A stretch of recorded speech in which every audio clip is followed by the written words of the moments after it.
turned peace activist.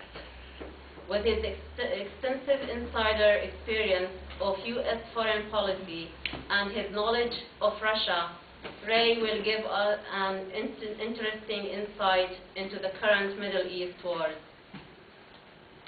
Mr. McGovern served under 5 of U.S. presidents, from JFK to J. Bush Sr., advising in particular on Russian affairs.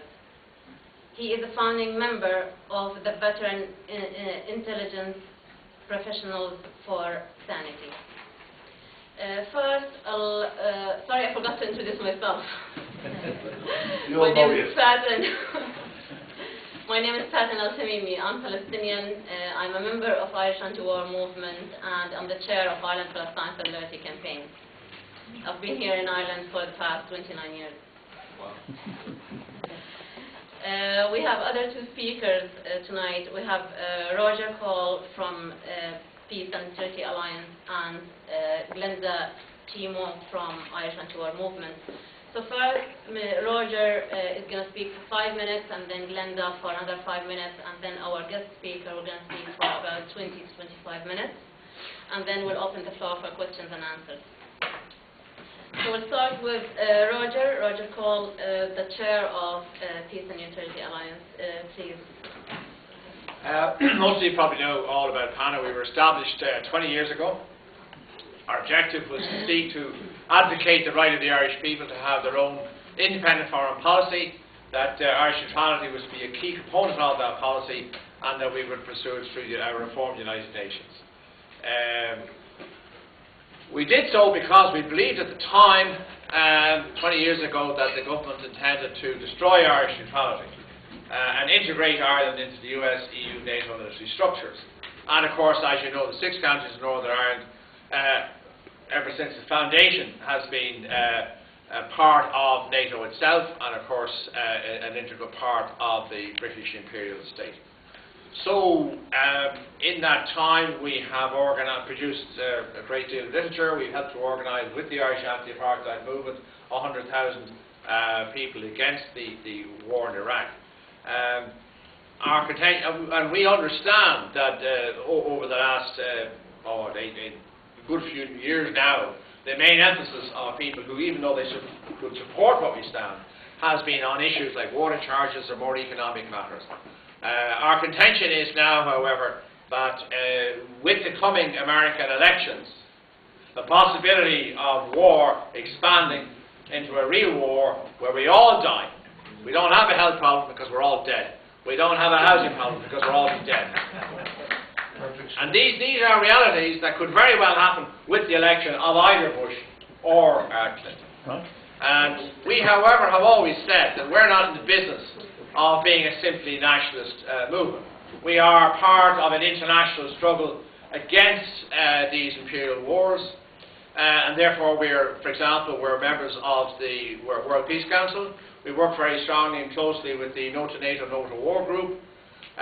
We have built up very strong relations with British CND, the Irish the Stop the War Coalition, Scottish CND and Plaid Cymru, and many other peace groups all over the world, including we have decided to do what we can to build up with links with similar groups in the United States of America. And a few years ago we had Colonel Ann Wright. We took her on a tour of Europe and met various groups throughout the whole country. And we contacted Ray McGovern and said, Ray, any chance of you coming over in 2017?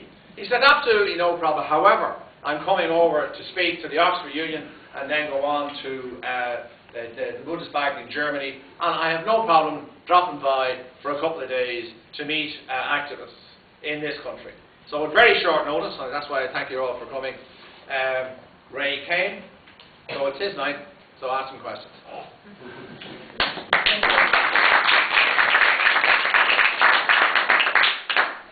And now for Glenda Cimino, sorry. Okay.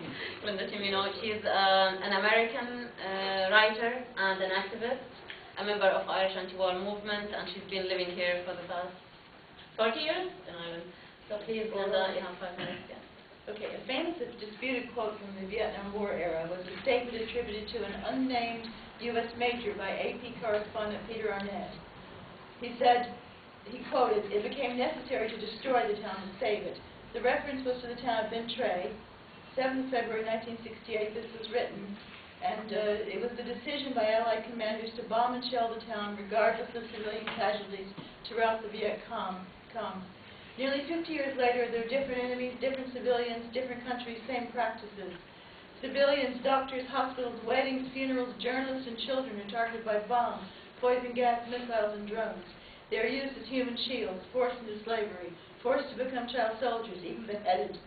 No one speaks of this so much. Civilian casualties are taken for granted as cities are turned into battlefields with no safe place. And very often the different militarized groups, Russia and the U.S. combined, deny responsibility, blame each other, or say it was an accident. In war, truth is the first casualty. So said the Greek dramatist Aeschylus in the 5th century B.C. Official spokesmen for bodies like the UN expressed outrage but seem helpless to stop the violence. No matter how many people are killed in these wars, the weapons sales go on and on by the U.S., the U.K., to Saudi Arabia, who knows where else. Russia has been supporting Assad since the beginning, but has been bombing Syria since September 2015 with disastrous results in Aleppo in particular, as we all know. And Mosul, I'm going to say a little bit about Mosul because that's under attack at the moment. And the pretext is to save the civilians, but the reality is to save the territory, regardless of what happens to the civilians. Mosul is this northern Iraq city about 400 kilometers, 250 miles north of Baghdad. In 2004, its population is estimated to be 1,846,500. Sorry, 1,846,500. But about 500,000 people had fled in 2014 when ISIS was fighting with the government forces to control the city, which they have been doing. More fled in 2015, and there are obviously many, many people who are trying to flee now. Since 10th of June 2014, ISIS has governed Mosul. It's the last remaining major city in Iraq under U.S. control at the moment. And the present battle is the largest deployment of Iraqi and other forces, including Kurdish men and women fighters, since the 2003 invasion by the U.S. and coalition. It's been reported in the Guardian about 6,000 ISIS militants are fighting in the city, hiding among civilians, storing IEDs in family homes, using people as shields, riding through the city on motorcycles to evade the airstrikes.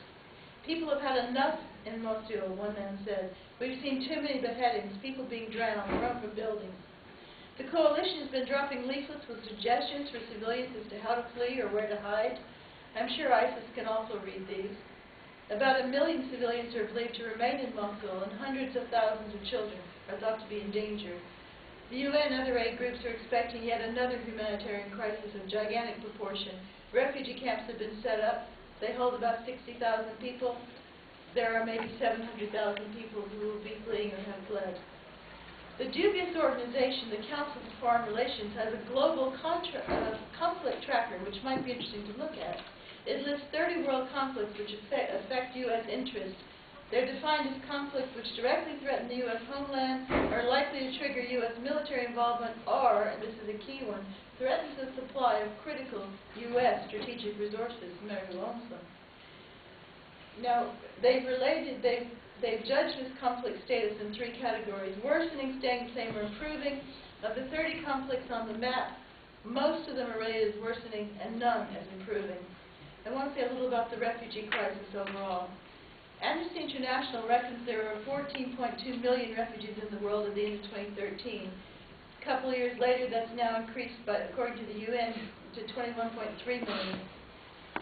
It's the largest number of refugees, as most of you know, since World War II, and still rising. 54% of these refugees come from Somalia, Afghanistan, and Syria. 4.8 million Syrians are now refugees. Of the 65.3 million refugees in the world, over half are children under 18. There are also 10 million people who are stateless, and no country recognizes them as a national, and then 33.3 million who are internally displaced people. 1 billion people are disabled, a seventh of the world population, many by war and the aftermath of war. I'm not going to talk about what's been happening with refugees in Cali now, because I've been told to cut this short.